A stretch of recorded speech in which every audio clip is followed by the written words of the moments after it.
प्रिय बच्चों, मृदा का जो संसाधन के एक परिचय अपन ने पहले चर्चा करी, तो मृदा का वर्गीकरण और वितरण के बारे में भी आपके जो क्वेश्चन बनता है, जो इनमें से ही बनता है। तो मृदा का वर्गीकरण दो तरीके से किए गया है, जिसको आप इसके बारे में चर्चा करेंगे। तो इसकी जो एक भूमिका है, इसको आप खुद ही देख लेना कि इसमें किस तरीके से इसमें बता रखा है। और अपन इसमें थोड़ा सा ये जरूर जान लेते हैं कि मृदा वर्गीकरण की योजना का निर्माण यूएसए संयुक्त राज्य कृषि विभाग द्वारा किया गया था, जिसे यूएसडीए तंत्र United state department of agriculture कहा जाता है। अब इनकी 3 श्रेणियों में इनको बांटा है इस यूएसडीए डिपार्टमेंट ने: कटिबंधीय, जोनल, अंतरकटिबंधीय इंटरजोनल और एकटिबंधीय एजोनल। ये 3 भागों में इसको वर्गीकरण किया गया है। और अब आप एक और वर्गीकरण है जिसके बारे में हम बाद में चर्चा करेंगे, लेकिन अभी तो हम इसके बारे में चर्चा कर रहे हैं। तो आप देखिएगा, ये देखिए मृदा के प्रकार। अब मृदा के प्रकारों में ये जो यूएसडीए जो डिपार्टमेंट है, उन्होंने जो इसका वर्गीकरण किया 1938 में सर्वप्रथम किया। तो इसको 3 भागों में बांटा था: जोनल, इंटरजोनल और एजोनल। क्षेत्रीय कटिबंधीय, जो क्षेत्रीय मिट्टी होती है, अंतर क्षेत्रीय कटिबंधीय और अपार्श्विक अप्रादेशिक मृदा। तो हम इसके बारे में एक एक के बारे में चर्चा करते हैं। और इसमें मैप भी दिया हुआ है, तो मैप के थ्रू आप इसको भी समझ सकते हैं। तो देखिएगा, कटिबंधीय मृदा। कटिबंधीय मृदा में ये मृदाएं, जो कटिबंधीय मृदाएं हैं, वह वनस्पति और जलवायु के लंबे प्रभाव से विकसित होती है। किनके प्रभाव से विकसित होती है ये कटिबंधीय मृदा, जोनल मृदा? वनस्पति और जलवायु के प्रभाव से। इसमें विश्व की प्रमुख मृदा वर्ग सम्मिलित किए जाते हैं। इसका वितरण भी जलवायु वनस्पति प्रदेशों के अनुसार होता है। जलवायु के आधार पर, तो जो जलवायु वनस्पति प्रदेशों के आधार पर इसका वितरण भी मिलेगा। और जो मूल सेल हैं, जो मूल चट्टान है, पेरेंटल रॉक्स हैं, इनके क्षेत्र में विकसित होने के कारण इन मृदाओं को पार्श्व क्षेत्र आदर्श रूप में परिलक्षित होता है। इसी कारण इन्हें पार्श्विक मृदा भी कहा जाता है। इसका निर्माण सुप्रवाहित दशाओं में होने से अच्छी और तरह विकसित होता है। ये मिट्टियाँ 3 प्रकार की होती हैं, यानी कि ये अच्छी मिट्टी है, और इसी आधार पर इन्होंने कहा है कि सुप्रवाहित निर्माण होने के कारण इनके संस्तर भी विकसित होते हैं। पेडाल्फर, इसमें अब देखिए पेडाल्फर, ये मिट्टी को 3 भागों में बांटा है। पेडाल्फर, तो देखिए ये पेडाल्फर से ही पता चल रहा है कि ये कौन कौन से तत्व इसमें शामिल हैं। इसमें मृदा में पीईडी, पैड, एल और एफई। तो पैड से मृदा हो गया, एल से एल्यूमिनियम, एफई से लोहांश। तो इसमें लोहा और एल्यूमिनियम की इस मृदा में मात्रा अधिक होती है। एल्यूमिनियम, लोहांश की मात्रा अधिक होती है और अधिक वर्षा वाले क्षेत्रों में यह मिलती है। यहाँ जो निछालन की क्रिया है, लीचिंग की प्रक्रिया है, वहाँ ज़्यादा प्रोसेस ज़्यादा होती है, इसलिए इसे लेटराइट मिट्टी भी कहा जाता है। यहाँ लेटराइजेशन की प्रक्रिया अधिक होती है। इस वर्ग में 3 प्रकार की मृदाएं आती है। प्रथम पोर्टजोल मृदा, जो अलास्का, कनाडा, स्कैंडिनेविया। अब देखिएगा, अब पोर्टजोल जो मृदा है, अब इसके आप लोकेशन आप मैप में देखिए। मैंने कहा था मैप सामने होना चाहिए, जब भी आप ज्योग्राफी पढ़ो तो मैप आपके सामने होना चाहिए। तो पोर्टजोल जो मिट्टी है, जो इसके 3 भाग किए हैं पेडाल्फर के, जिसमें पोर्टजोल मृदा है, वो कहाँ मिलती है? अलास्का, ये यूएस उत्तरी अमेरिका में पड़ता है। कनाडा, स्कैंडिनेविया, ये यूरोप के उत्तर में है, जिसमें नॉर्वे, स्वीडन, ये देश आते हैं। और एशिया के उत्तरी भाग में पाई जाती है।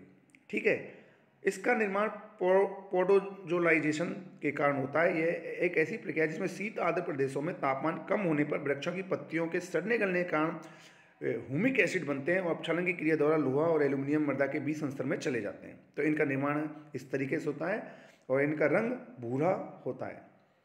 अब आप देखिएगा पेडोकल मिट्टी, पोर्टजोल मिट्टी के बाद में आती है पेडोकल मिट्टी। तो पेडोकल जो मिट्टी है, आप देखिए, आप मैप में आप देख सकते हैं पोर्टजोल मिट्टी जो भी अभी अपने पढ़ी, तो इसकी लोकेशन वहीं पे है जो अपने अभी चर्चा करी थी। अलास्का, कनाडा और स्कैंडिनेविया और एशिया का उत्तरी भाग और टुंड्रा का दक्षिणी भाग। अब देखिए पेडोकल मृदा में, पैड का मतलब मृदा और कल का मतलब कैल्शियम, कैल्शियम की मात्रा जो अधिक होती है जिसमें। अब इसमें केशिका क्रिया द्वारा कैल्शियम ऊपर पहुंच जाता है।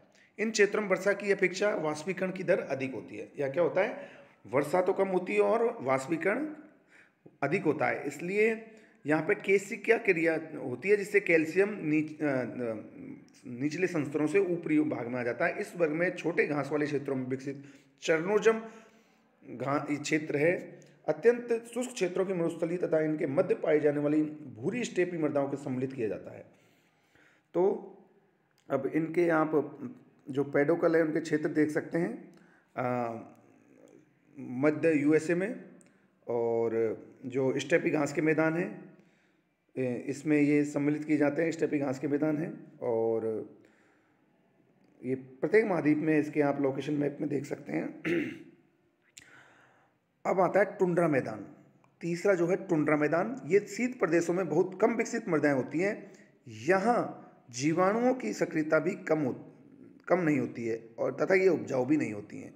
और ये क्षेत्र टुंड्रा प्रदेशों में उत्तरी भागों में पाए जाते हैं, जो पोडजोल मिट्टी जहाँ पाई जाती है उसके उत्तरी भागों के तटवर्ती क्षेत्रों में यह मुख्य रूप से पाए जाते हैं। यह उत्तरी अमेरिका के तटवर्ती क्षेत्र और दक्षिणी अमेरिका के जो उत्तरी भाग है, एशिया और यूरेशिया के जो उत्तरी तटीय भाग है उन क्षेत्रों में भी यह टुंड्रा मिट्टी पाई जाती है। तो इसके बारे में ये तीन हो गई।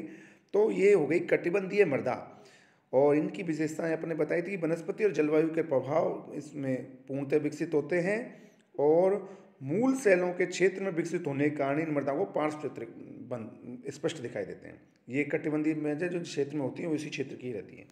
अब आती है अंतः कटिबंधीय मृदा।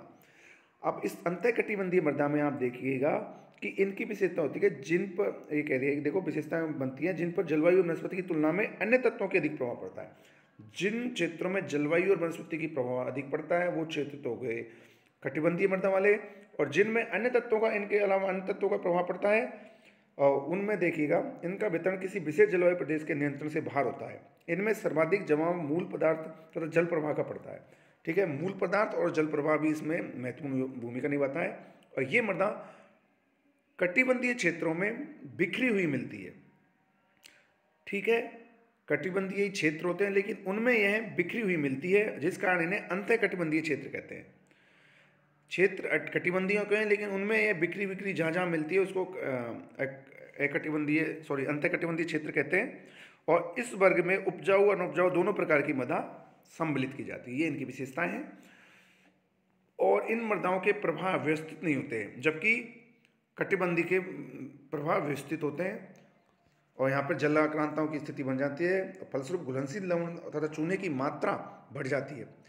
रेडजीना एवं रेगूर इस वर्ग की उर्वर मृदाएं हैं। रेडजीना आदि आर्द्र प्रदेशों में मिलती है। इस वर्ग की अन्य मृदाएं पिट मृदा, लवणीय मृदा, चूना पत्थर से उत्पन्न मृदा है।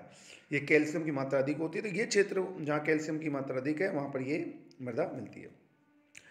अब आता है तीसरा अपार्श्विक मृदा। अब अपार्श्विक जिसके पार्श्व विकसित नहीं हुए, यह अविकसित, एक तरीके से अविकसित मृदा होती है जिसके पार्श्व चित्र स्पष्ट नहीं होते हैं, और इनका निर्माण नदी, हिमानी, वायु और सागरीय तरंगों आदि प्राकृतिक कारणों की निक्षेपण क्रिया द्वारा होता है।